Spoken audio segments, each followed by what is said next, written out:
ready now.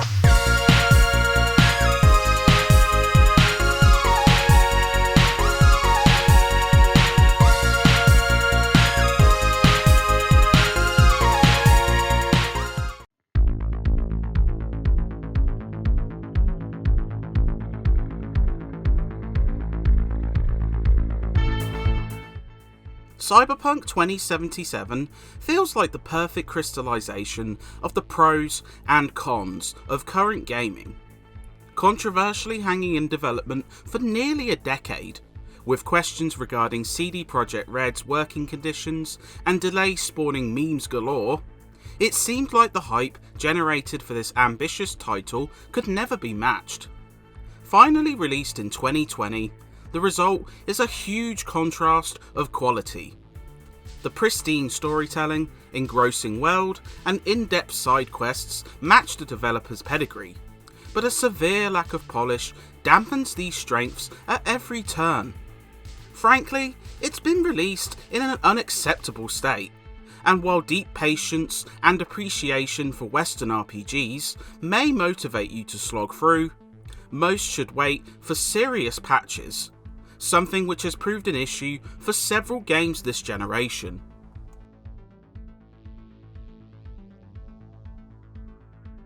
Set in the Cyberpunk tabletop universe, 2077 follows the exploits of Mercenary V. After customizing their gender and backstory, the latter of which leads to one of 3 unique prologues, V ends up in Night City, enjoying the fruits of their labour with close friend Jackie Wells. Enrolled on a heist against Megacorp Arasaka, things inevitably go wrong thanks to an unexpected event during said heist. V is left for dead, but the item they're trying to lift ends up saving them, as the relic relates to iconic rockstar and dead terrorist Johnny Silverhand. CD Projekt Red's proficiency in storytelling shines brightly here, a memorable thread with developed and interesting characters you meet along the way.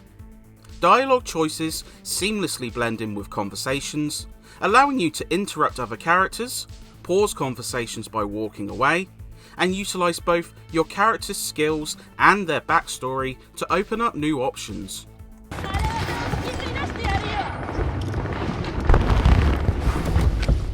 Yo, Miss V, a pleasure. Dexter Deshawn in the flesh. Ample indeed. Let's roll.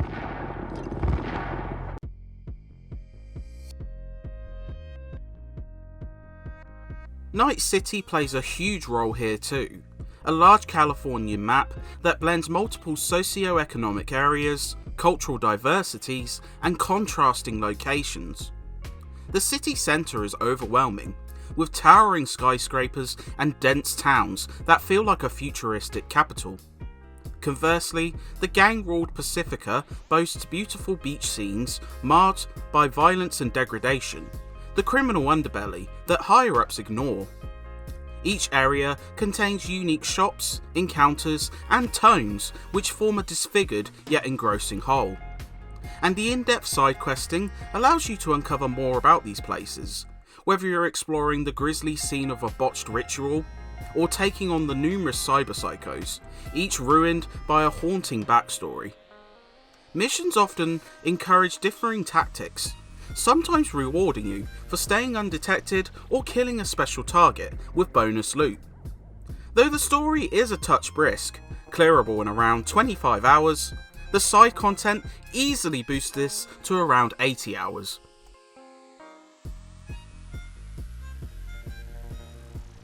Like the outcomes of missions, playing Cyberpunk 2077 feels quite malleable. The first-person perspective recalls Deus Ex, and much like that game, you can outfit V with new upgrades and weapons. Along with customizing V's genital size, the upgrade system is divvied into several aspects, which in turn splinter off into more skills. It can be almost overwhelming, but clear upgrades and plentiful time for experimentation allow you to explore paths. There are so many ways to play this game, and it feels rewarding to explore and experiment with these styles.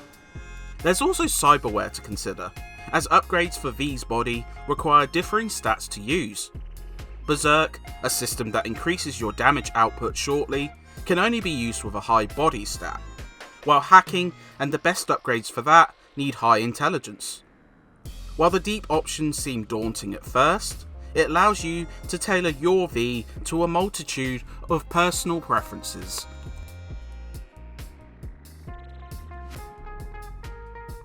Combat focuses on either gunplay or melee, the latter allowing you to utilise blades, a variety of bludgeons, and even outfit V with reinforced fists or mantis blades.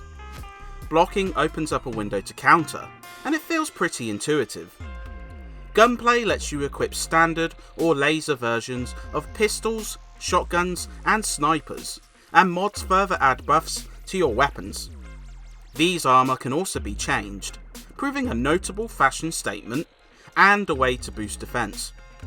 Stealth is also an option, letting you either take the traditional option or rely on tech to cause distractions, hack electronics, and utilize mods, such as one which lets you turn off enemies' vision for a time. Outside of on-foot action, driving and fast travel vendors let you cross the map, with more cars being unlocked with cash earned from missions and selling to vendors. Everything seemed to be in place for Cyberpunk 2077 to be a highlight of the gen.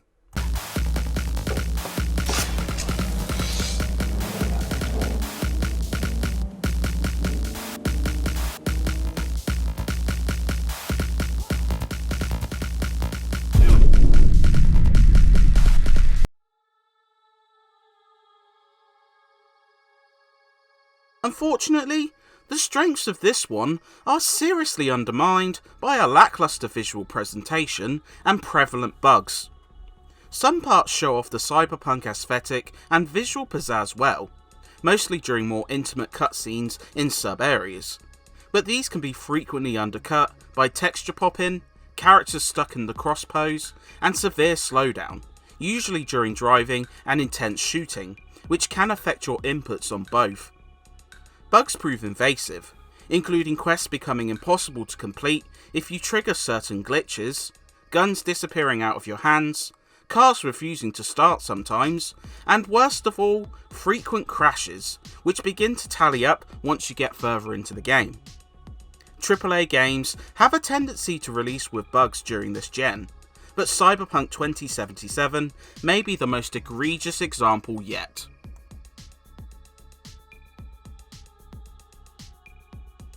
It's a real shame, because these bugs and visual deficiencies harm what is often an excellent experience. Cyberpunk 2077 offers the same tremendous storytelling, world building, and questing the developer is famous for, but a large number of technical failings take the shine off many of the positives. Just when you start to become re-immersed in a key narrative or quest chain, a crash or glitch takes you out of the experience.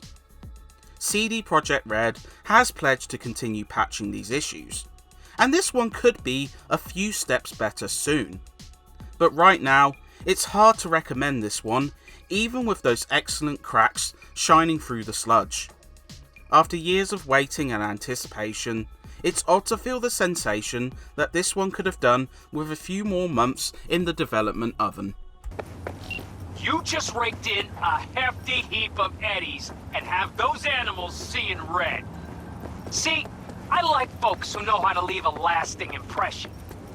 I think I'll close this contract and hold on to your number for a while.